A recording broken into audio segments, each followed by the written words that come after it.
Hey guys, this is Gaijin Hunter. Did you know that there are kickoff spots in each map that you can use to do powerful mount attacks and just aerial attacks like crazy? Well, there are, and a lot of people don't utilize them, but they are truly powerful. In this video, we're going to go through all the different ones that are available in the game for each map so that you can start taking advantage of it and becoming a crazy aerial hunter.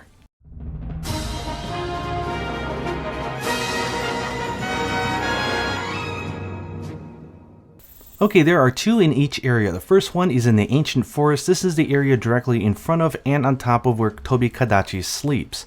You can see it on the little sub-map down below, but there are some mushrooms on the bottom here which you can use. I know monsters like Rathalos or Tobi Kadachi like to go in this lower area, so definitely use that, but if it goes up into the nest, the monster actually is giving you a huge advantage because all these trees have mushrooms that you can use to jump off and do mount attacks and just create a lot of havoc. If you're using a weapon like dual blades or sword and shield or even hammer or bow like a quick charge step, a lot of these weapons have moves that you can do into the wall and it will trigger the jump. If not, you can just do a normal run up the wall with your weapon out and then go into a draw attack for a cool aerial move. The second area for the ancient forest is over where Puke Puke likes to sleep. There are some mushrooms up on this upper mound here. This is an area where Devil Joe likes to go, so given the monster's height and its size, this is definitely good for going for mounts. Okay, making our way over to the Wild Spire Waste, this whole center area, this whole little pathway is just filled with these dry tree roots. All the roots you can use to run up of. Again, if you're using a weapon like dual blades, you can slingshot into them. For other weapons, you can just jump off of them. And a lot of the aerial attacks, if you're not used to it, are actually really powerful. So if you're in this map and you have like a Diablos or a Baroth or anything else that is trying to follow you around, even Basil is really good for leading into this area because you can get so many mounts and do so many hits that, again, it just makes the hunt much easier.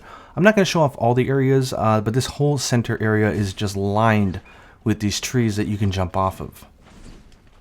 The second spot is actually nearby. It's in the forest. This is where Rathian also likes to cause a lot of havoc as well. There are two trees that have these mushrooms which you can jump off of. One is dead center, which is definitely the most useful one, and the other one, if you look, is actually in the back area. So definitely know where this is just in case you're nearby. And of course, if you're using the glider mantle, you can probably use this tree and go all the way into the center of the arena and get off a mount attack. While we're at it, let's just see what it looks like. Here is Rathian. I'm going to jump over here. Way too fun. Again, really good for going for mounts and just doing a lot of damage. You don't have to have your weapon out in order to take full advantage of these cool attacks. Okay, moving on to the Coral Highlands. There's this area above Area 9, which is sort of like the center pit area that is just lined with these mushrooms. Now, this is an area where Pink Rathian and also Paolumu and sometimes even Legiana like to get into. So if you're doing an event quest like the one against the Tempered Pink Rathian, leading it to this area is actually really advantageous because you can use these walls. And as I mentioned earlier, put on the glider mantle, and if you run off and you hold, I think it's the circle button, you can float in the air, allowing you to reposition and then go for a timely attack in order to get the mount if the monster's away from the wall. Definitely fun, especially if you are into Greatsword, to time out those awesome triple charge attacks. Next up is Legiana's area. This is the area that's circular with the Gajalakas. You'll be fighting Legiana a lot in this area, so getting used to these mushrooms is going to be very useful. There's two spots over here by the wall. That last one's a little tougher to reach because it's in the middle of vines. But there's also ones down over here, to the left, all over the area. So there should be no excuse for players not to be taking full advantage of this area and jumping because Legiana likes to be in the air a lot, and this allows you to go for mounts. Well, thanks for showing up. We'll show it off. Go ahead and go for the mount. Boom! It's really that easy. And again, not just for mounting though, it's also good for damage. Like the Sword and Shield has the Helmbreaker here. Just razors down a monster. It is really satisfying. Next up is the Rotten Vale. There is one other area near Radoban Alley, as I like to call it. It's on the upper part of Area 3. This is sort of like a rotten area in which Radoban and also Basil as well will fight you a lot here. This area is also lined with these mushroom things that you can jump off of. So if you have a monster here in the upper left, definitely take advantage. Basil's probably the best example because I don't think Radoban's really giving people a lot of trouble. And the second spot is down outside of the camp for Odogaro. This whole area is also lined in these things, so if you're going up against Odogaron, it usually starts out in this area. You can get a lot of mounts and really control the movement of that monster. And then, I mean, Odogaron is a monster that likes to run around a lot, so being able to get a jump on it literally is actually really good. And next up we have the Elder's Recess. This is what I call Nergigante's playground because this area is just filled with tons of areas where you can slide, or you can even jump off of these poles until Nergigante knocks them down.